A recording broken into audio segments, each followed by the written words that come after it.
everyone! Good evening! This is Manay Gina. So ayan, andito na naman tayo guys. Hindi pa inaantok ang Manay Gina nyo. So magchika muna tayo.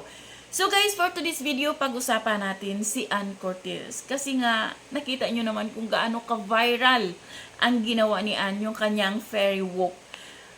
Grabe no, grabe yung ginawa ni Ann.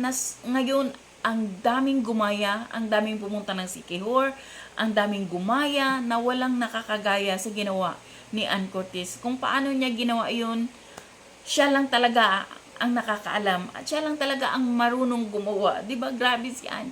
At sobrang pasasalamat no ng mga taga Sikihor, ang kanilang LGU na sobrang na-promote ni Ann ng bonggang-bongga ang kanilang lugar, ang Sikihor, na hindi nila akalain na ganun kalakas.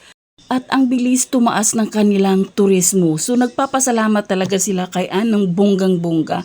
At dito makikita mo sa mga post ni Ann na di mo alam kung ano yung mga binigay sa kanya, kung mga agimat ba yun o agimat talaga.